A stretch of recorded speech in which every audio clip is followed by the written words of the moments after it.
Rydw i wedi enwebu Faith oherwydd mae hi wedi dangos brwdfrydedd enfawr ar dros y 2 flynedd diwethaf. Mae hi wastad yn person hollol barchus. Dydw i byth wedi cael unrhyw fath o broblem. Mae'n cyflwyno gwaith cartre ar amser a mae hyd yn oed yn gwneud mwy tu allan na beth fi'n gofyn. Rwy wedi mwynhau dysgu llawer o pethau newydd a gwahanol fathau o pobl a gweld cefndir pobl gwahanol a beth maen nhw'n wneud a dysgu sut i helpu nhw a pethau fel yna. Mae Faith yn person hyfryd. Mae cymeriad hi yn hollol amazing. Mae hi yn dod mewn pob diwrnod, wastad yn gwenu, math o cymeriad le mae pawb yn dwlu arni hi.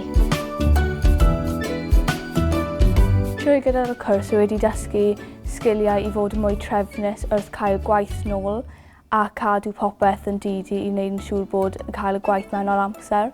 I helpu fi datblygu y trip i fynd i'r Prifysgol Caerfyrddin wedi helpu oherwydd mae'n dangos fi opsiynau am y dyfodol a pa fathau o pethau rwy'n gallu wneud gyda gofal plant. Mae hi yn berson sydd yn cariadus tu hwnt. Mae hi wastad yn cael yr argraff gorau a'r argraff positif ar bawb. Mae Faith yn mwynhau dysgu am pynciau penodol, yn enwedig anghenion gofal corfforol babanod. Mae llwyth o diddordeb gyda hi o weld sut ydyn ni'n defnyddio'r gwaith theori yn y gwaith ymarfer. Pob lwc i ti Faith ar gyfer y cystadleuaeth. Fel dy tiwtor ac yn asesu dwi'n brod iawn o beth bynnag yw'r canlyniad. A da iawn ti a diolch am dy waith.